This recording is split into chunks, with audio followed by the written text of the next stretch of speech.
Nous allons voir aujourd'hui pourquoi et comment il est possible de s'enrichir de la diversité au sein de son équipe. Notre histoire est faite de voyages. Aussi loin qu'on s'en souvienne, chaque civilisation n'a eu de cesse d'explorer des terres de plus en plus lointaines. Ces découvertes ont permis un mélange des différentes cultures et les a enrichies mutuellement. C'est vrai pour la gastronomie, on a découvert les épices en Asie, le café en Éthiopie. C'est vrai aussi pour les arts, de nombreux châteaux français ont imité l'architecture chinoise pour ce que l'on a appelé les salons chinois. Pour la musique aussi, des artistes se sont enrichis ainsi.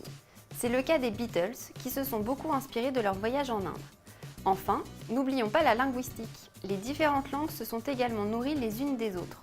Par exemple, au Canada, où le français a intégré certains termes anglais du fait de la proximité avec les États-Unis. Bref, autant d'exemples que vous pourrez évoquer auprès de vos joueurs afin de leur faire comprendre en quoi la diversité a été enrichissante au fil des siècles. Mais il s'agira d'aller plus loin encore et d'expliquer en quoi cet enrichissement mutuel se manifeste dans votre équipe de foot. Pour bien comprendre, un petit détour par la diversité en France s'impose. Il faut savoir que 27% des Français sont issus de l'immigration, la moitié venant d'Europe, un tiers du Maghreb. Par ailleurs, presque 7 Français sur 10 se disent croyants et 6 religions sont représentées. Donc, si vous prenez les 13 joueurs de votre équipe et si celle-ci est représentative de la population, vous avez toutes les chances d'avoir affaire à un joyeux métissage. Mais on peut aussi étendre cette donnée aux diversités physiques. Certains de vos joueurs sont peut-être déjà très grands, quand d'autres se trouvent un peu enveloppés. Et tant qu'on y est, ajoutons aussi les différences de tempérament. Entre les timides, les impulsifs, les charismatiques ou les calmes, beaucoup de caractères coexistent dans une équipe.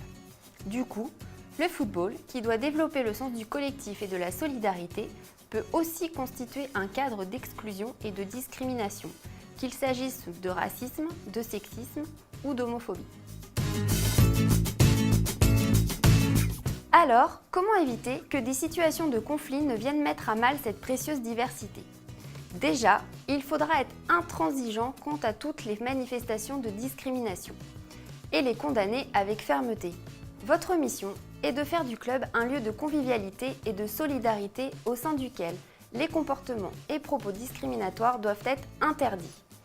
Et en aucun cas, l'humour ne peut être une excuse. Bref, il s'agit de faire comprendre que quand on veut être respecté, il faut commencer par respecter l'autre. Mais pour éviter ça, l'idéal serait d'aider vos joueurs à mieux se connaître. Beaucoup de réactions de rejet ou d'agressivité viennent en fait d'incompréhension, voire d'ignorance. Une bonne solution peut être d'organiser un tournoi avec des équipes tirées au sort. Ça formerait des groupes hétérogènes d'origine, de religion ou de sexe. Une expérience à coup sûr intéressante.